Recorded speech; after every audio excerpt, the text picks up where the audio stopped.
जय हिंद दोस्तों यहाँ पर आज की इस क्लास में हम बायोलॉजी पढ़ेंगे और बायोलॉजी में जीव विज्ञान की शाखाएं एवं उप शाखाएं यहाँ पे कंप्लीट करेंगे। ठीक है, और बाकी ये जो वीडियो है ये एलपी, आरआरबी, एएलपी, बाकी टेक्नीशियन और बाकी अदर स्टेट पीसीएस की जितनी भी एग्जाम्स होती है उन सभी के लिए मोस्ट इंपोर्टेंट होगा, क्योंकि बायोलॉजी का वीडियो है। ठीक है, और बायोलॉजी लगभग हर एक एग्जाम के लिए कंपलसरी होती है। ठीक, अब इसमें यहाँ पे जो मैंने फैक्ट लिखे हैं, यहाँ पे जो लाइनें वगैरह लिखी है, मोस्ट इंपोर्टेंट फैक्ट सबसे पहला वाला यहाँ पे ध्यान रखना है कि इधर की साइड सारे के सारे क्या है, अध्ययन लिखे हुए हैं। ठीक है, मतलब शाखाएं और उपशाखाएं लिखी हुई किसकी, बायोलॉजी की।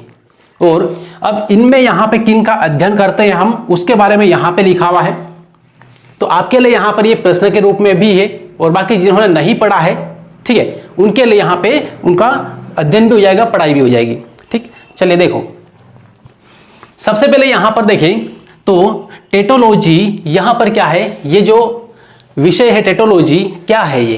ठीक है, इस टेटोलॉजी के अंतर्गत किसका अध्ययन करते हैं, तो किसका अध्ययन करेंगे टेटोलॉजी के अंतर्गत, ये आपको दिखाना है। अब इनमें से A B C D E F I, यहाँ पे आई तक यहाँ पे लिखा हुआ, ठीक है, ए से लेके आई तक। अब इनमें से कोई सा एक इसका आंसर है। ठीक है, टेटोलॉजी के अंतर्गत हम किसका अध्ययन करते हैं ये आपको बताना है, कमेंट में लिख देना है। ए है, बी है, सी है, डी है, जो भी आपका आंसर है यहाँ पे वो बताना है। ठीक है, तो टेटोलॉजी सिंपल फंडा है कि टेटोलॉजी किसका है, तो टेटोलॉजी यहां पर ये समझ लो किसका है, उपार्जित लक्षणों का अध्ययन। किसका है, उपार्जित लक्षणों का अध्ययन। अब इसको याद कैसे रखेंगे, सिंपल है। यहां पे एक कोई व्यक्ति, एक दोस्त है, उसने एक दूसरे दोस्त को आवाज दी, ठीक है, और उसका नाम क्या है, टेटोलॉजी, दूसरे दोस्त की। तो टेटोलॉजी ऊपर आओ, ऊपर मतलब छत पे। ठीक है, टेटोलॉजी ऊपर आओ, छत पे आओ। तो यहां पर टेटोलॉजी ऊपर आओ मतलब क्या है, उपार्जित लक्षणों का अध्ययन। ठीक है, तो यहां पर टेटोलॉजी ए का पहले वाले का आंसर क्या हुआ, पहले वाले का हुआ क्या, सी।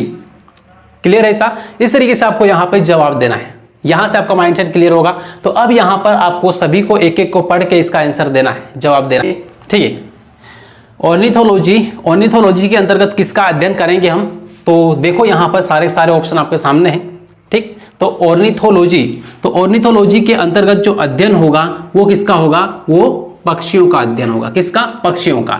टेटोलॉजी के अंतर्गत किसका है, उपार्जित लक्षणों का। बाकी ये ऑर्निथोलॉजी के अंतर्गत किसका, पक्षियों का अध्ययन करते हैं हम। ठीक है, अब ऑर्निथो का मतलब क्या है, इस ऑर्निथो, ऑर्निथो का मतलब होता है पक्षी।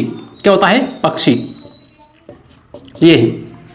ठीक है, तो ऑर्निथो का मीनिंग आपको पता है तो भी आपका आंसर सही जाएगा कि ऑर्निथोलॉजी के अंतर्गत किसका अध्ययन करेंगे, पक्षियों का अध्ययन करेंगे। इतना यहां पे क्लियर है। अब यहां पर देखें अगला वाला, तीसरा वाला ऑप्शन यहां पर देख लें। ठीक है, तीसरा वाला प्रश्न आपके सामने है कि डर्मेटोलॉजी के अंतर्गत किसका अध्ययन करेंगे, डर्मेटोलॉजी। थोड़ा सा यदि दिमाग लगाओ डर्मेटोलॉजी के बारे में तो आपको बहुत अच्छी तरीके से और परमानेंटली याद हो जाएगा। परमानेंटली याद कैसे होगा, आपने टीवी पर कई बार एड देखा होगा, विकोडर्मरिक करके एक क्रीम आता है। ठीक है, विकोडर्मरिक क्रीम। अब उसका काफी एड आता है कई बार से कि उसमें किसी हीरोइन का, कभी किसी लड़की का इसका फोटो वगैरह भी बनाता है। ठीक है, अब क्यों, वो क्रीम किस काम में आता है, तो वो त्वचा पर लगाने के काम में आता है, या फिर त्वचा को थोड़ा सुंदर बनाने के लिए काम में आता है। ठीक, तो इस तरीके से यहाँ पे डर्मेटोलॉजी मतलब विकोडर्मरिक क्रीम जो आता है उसी से ही यहाँ पे याद रखना है, विको डर्मरिक। ठीक है, डर्मरिक हिंदी में लिख दे रहा हूं, डर्मरिक क्रीम। अब इससे आपको याद रखना है क्रीम क्या, विको डर्मरिक क्रीम, इससे डर्मेटोलॉजी। अब डर्मेटोलॉजी किसके मतलब किसके अंतर्गत आएगा, या फिर इसके अंदर किसका अध्ययन हम करेंगे, तो यहाँ पे त्वचा रोगों का या फिर त्वचा एवं त्वचा रोगों का। क्योंकि जो क्रीम है कहां पर लगाते हैं, ये लगाते हैं कहां पर, त्वचा पर। राइट, इतना यहां पर क्लियर हुआ। अब इसके बाद में फिर आते हैं अगले फोर्थ पे। चौथा वाला ध्यान से पढ़े, इसको समझे और फिर इसका जवाब दे कमेंट में, जो भी आपका आंसर है, ए बी सी डी जो भी है। ठीक, चलिए क्या है, एंटोमोलॉजी। एंटोमोलॉजी का मतलब क्या होता है, एंट का मतलब क्या होता है, थोड़ा सा ये समझो तो आपका आंसर फटाक से यहां पे आ जाएगा। ठीक है, और जो स्टूडेंट नए हैं एकदम, जिन्होंने ये सब कुछ नहीं पढ़ा है, वो अच्छी तरीके से मैं जो बता रहा हूं उसको समझना है। ठीक है, जैसे यहां पे ऑर्निथो का मीनिंग मैंने बताया पक्षी, और पक्षी से आपको याद रहेगा पक्षियों का अध्ययन। ठीक है। डर्मेटोलॉजी क्या है, क्रीम होता है जो स्किन पर लगाते हैं। तो यहाँ पे स्किन मतलब क्या है, त्वचा और त्वचा रोगों का अध्ययन, राइट। अब इसके बाद चौथा वाला एंटोमोलॉजी। अब यहां पर आप खोजो इसका मीनिंग कि एंट मतलब क्या होता है, ठीक है। एंट मतलब क्या होता है, कीटों के लिए वर्ड इस्तेमाल होता है, किसके लिए, कीटों के लिए। तो एंटोमोलॉजी मतलब क्या है, इसके अंतर्गत कीटों का अध्ययन करेंगे। किसका करेंगे, कीटों का। तो एंटोमोलॉजी का संबंध हो जाएगा ऑप्शन बी से, ठीक है। मतलब यहां पर ए के लिए ऑप्शन कौन सा है, सी है। तो यहां पर मैं लिख दे रहा हूं सी। और दूसरे वाले के लिए ऑप्शन कौन सा है, तो दूसरे वाले के लिए यहां पे डी है। तो यहां पर लिख दे रहा हूं मैं डी, ठीक है। डी इनके आंसर भी लिखते जा रहा हूं। और तीसरे के लिए यहां पर क्या है, तो तीसरे के लिए डर्मेटोलॉजी, इसमें ए है। तो ए यहां पर इसका आंसर लिख दिया। और चौथे वाले के क्या है, चौथे वाले का आंसर एंटोमोलॉजी। तो एंट मतलब होता है कीट, मतलब कीटों का अध्ययन। तो यहां पर इसका ऑप्शन हो जाएगा बी, ठीक है। तो इस तरीके से यहां पे इनके आंसर भी मैं लिखते जा रहा हूं। क्लियर है, एंट मतलब क्या होता है, कीटों का अध्ययन, कीट, ठीक। अब पांचवा देख लो, ये जो पांचवा है, पांचवा सेरोलॉजी यहां पे लिखा हुआ है, सेरोलॉजी। थोड़ा सा आइडिया लगाओ, अपने आप याद रहेगा। और एक बार यहां पे मैंने बताया आपको, ये वाला आपको परमानेंटली याद रहेगा, ठीक है। देखो सेरोलॉजी, अब सेरोलॉजी यहां से, सेरोलॉजी से मतलब थोड़ा सा निकालो ये कि जो अपना ब्लड होता है, ब्लड के अंदर सीरम होता है, ठीक है। सीरम का जब अध्ययन करेंगे उसी को हम क्या बोलेंगे, सेरोलॉजी। अब सेरोलॉजी, सीरम कहां पर होता है, ब्लड के अंदर। तो ब्लड का ही अध्ययन होगा एक प्रकार से, ठीक है। तो इस तरीके से यहां पे सेरोलॉजी मतलब क्या है, सीरम और ब्लड, ब्लड प्लस सीरम, ठीक है, सीरम। तो जहां पर ब्लड का अध्ययन होगा, जहां पर सीरम का अध्ययन होगा, वो क्या है, सेरोलॉजी ही। अब कहां पर ऑप्शन है, यहां पर देख लो, ठीक है। कहां पर लिखा हुआ है, एफ नंबर पे, यहां पे लिखा हुआ एफ पे, रुधिर, रुधिर मतलब ब्लड यहां पे है, और सीरम, ठीक। तो सीरम मतलब ब्लड में से जब हम फाइब्रोनोजिन को निकाल लेते हैं तो फिर क्या बचेगा आपको, सीरम। समस्त प्रकार की सारी जो बीमारियों का टेस्ट होता है, जांच होती है, वो किस पर आधारित होती है, सीरम पर। सीरम का ही टेस्ट होता है, ठीक है। उसी से ही मालूम पड़ेगा कि आपको कौन सी बीमारी है, राइट। तो इस तरीके से यहां पे सेरोलॉजी मतलब क्या है, एफ, ठीक है, रुधिर एवं रुधिर व सीरम का अध्ययन। तो यहां पे ऑप्शन कौन सा हो गया, पांचवे का, तो एफ हो गया, ठीक। ये क्लियर हुआ। अब इसके बाद फिर आगे देखें, अगला वाला यहां पर देख लें। छठवा यहां पे है ऑस्टियोलॉजी। क्या है, ऑस्टियोलॉजी। इसमें भी थोड़ा सा कोशिश करो कि वर्ड को मिला दें, ठीक है। उससे मिलता जुलता वर्ड कहां पर है, ये देख ले। ऑस्टियो, ऑस्टियो मतलब क्या होता है, जो अपनी अस्थियां होती है उसी का अध्ययन करेंगे, तो उसको, उस अध्ययन को हम बोलेंगे ऑस्टियोलॉजी, है ना। ऑस्टियो मतलब अस्थियां, इस तरीके से याद रखना। ऑस्टियो मतलब अस्थियां, क्या होता है, ऑस्टियो मतलब अस्थियां। तो इस तरीके से यहां पे ऑस्टियो, अस्थियां से क्लियर हो जाएगा कि यहां पर किसका अध्ययन करेंगे, अस्थियों का अध्ययन करेंगे। मतलब 6 का कौन सा है, जी। 6 का कौन सा है, जी, अस्थियों का अध्ययन। क्लियर है इतना। इस तरीके से यहां पे ये क्लियर हुआ। अब इसके बाद फिर यहां पे 7वें पे आ जाओ। 7वें पे यहां पे लिखा है आंकोलॉजी, ठीक है, आंकोलॉजी। अब इस आंकोलॉजी में किसका अध्ययन करते हैं, थोड़ा सा ये आपको बताना है, और आपको कमेंट जरूर करना है कि इसका आंसर क्या है। और बाकी यहाँ पे 8वें पे एंथोलॉजी है, इसका आंसर क्या है, और पेलियोलॉजी है, इसका आंसर क्या है। चलिए बताओ इसका आंकोलॉजी का क्या है, ये देखो।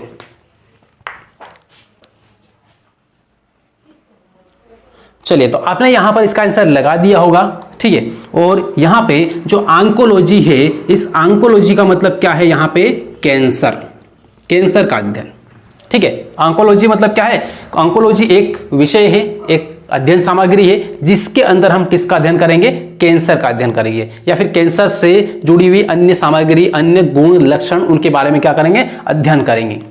क्लियर है इतना।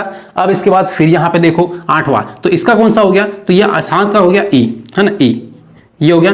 अब 8वें पे आओ, एंथोलॉजी मतलब क्या है, एंथोलॉजी, ठीक है। अब एंथोलॉजी ये सिंपल सा वर्ड है, ये लिसन में भी दिया हुआ है, ठीक है। अब लिसन में दिया हुआ है तो अधिकतर लोगों का रटा हुआ रहता है, ठीक है। इसलिए आप लोगों ने यहाँ पे सिंपल ही लगा लिया होगा कि एंथोलॉजी मतलब क्या है, फूलों का अध्ययन। क्या है, फूलों का अध्ययन। तो यहाँ पे 8 का क्या हुआ, आई, 8 का आई, ठीक है। और बाकी 90 का देखो पेलियोलॉजी, ठीक है। तो पेलियोलॉजी का मतलब क्या है, ये भी थोड़ा सा फेमस वर्ड है, एग्जाम में 1-2 बार ये पूछा भी गया है, ठीक है। इसलिए यहां पे आपको लगभग ये पता होगा पेलियोलॉजी। तो पेलियोलॉजी में क्या होता है, जितने भी जंतु होते हैं उन जंतुओं में क्या हो, जीव के रूप में हम पौधों को भी काउंट करते हैं, जो जीवित पौधे हैं, ठीक है, जो प्रकाश संश्लेषण की क्रिया कर सकते हैं, वो जीवित में आएगा। तो जंतु एवं पादप के जीवाश्मों का अध्ययन, ठीक है, जीवाश्म कई सालों पहले कोई मान लो सिर्फ पेड़ पौधे जीव जंतु सारे जो जमीन के अंदर दब गए थे, ठीक है, वो क्या है, वो जीवाश्म के रूप में कन्वर्ट हो जाते हैं। अब जीवाश्म के रूप में कन्वर्ट हो गए, उसके बाद में साइंटिस्ट को जब वो मिलता है तो उसका अध्ययन करते हैं, तो उसे ही हम क्या बोलेंगे, जीवाश्मों का अध्ययन बोलेंगे। और ये किस में आएगा, ये पेलियोलॉजी में आएगा, ठीक है। लास्ट में 10वां में आप लोगों से पूछ रहा हूं यहां पर, तो उस 10वें का आपको आंसर देना है, जवाब देना है, ठीक है। तो 10वां यहां पर है जेरेंटोलॉजी, ठीक है। 10वां क्या है, 10वां, अब यहां पे जगह तो है नहीं, इसलिए मैं यहां पर सीधे आपको बोल के पूछ रहा हूं कि जेरेंटोलॉजी के अंतर्गत किसका अध्ययन करते हैं। इसका जवाब आपको कमेंट में देना है। और बाकी यहां पर जो हमने लिखा है, ये सब कुछ समझा है, इसको एक बार रिवीजन जरूर कर लें, रिवाइज जरूर कर लें, ताकि परमानेंटली आपको ये याद रहेगा, क्योंकि इस तरीके से हमने समझा है पूरा, ठीक, केवल रटा नहीं, टेक्निक से समझा है, मीनिंग निकाल के फिर समझा है, क्लियर है। तो इस तरीके से मान लो किसी भी चीज को आप पढ़ोगे या हम पढ़ेंगे तो फिर वो चीजें लंबे टाइम तक याद रहेगी और एग्जाम में हमें फायदा मिल जाएगा, क्लियर है। तो बाकी एएलपी की तैयारी करने वाले स्टूडेंट्स हैं, बाकी एसएससी जीडी वाले हैं, और इधर टेक्नीशियन वाले, आरआरबी टेक्नीशियन वाले, ठीक है, ये विशेषकर इसको ध्यान रखें। और बाकी हाँ, जितनी भी स्टेट है, स्टेट पीसीएस की एग्जाम होती है, उसमें तो कई बार यहां से इससे 3-4 फैक्ट ऐसे हैं जो पूछे गए हैं, ठीक है, इसलिए आपको ध्यान रखना है और थोड़ा सा इसको लिख के रख लेना है, राइट, क्योंकि बाकी हो सकता हो बाद में ये वाला वीडियो आपको ना मिले, ये बात अलग है। यदि आपने डाउनलोड करके रख लिया वीडियो को तो आप बाद में देख सकते हैं, रिवीजन कर सकते हैं, ठीक। चलिए, तो दोस्तों उम्मीद करता हूं आपको यहाँ पे सिंपल तरीके से, आपको बहुत आसान तरीके से ये समझाया, समझ में आया होगा। और इस वीडियो को जितना ज्यादा हो सके आपको शेयर कर देना है। बाकी वीडियो अच्छा लगे तो उसको लाइक और चैनल को सब्सक्राइब जरूर कर लें, ठीक है। मिलेंगे अगली क्लास में। जय हिंद।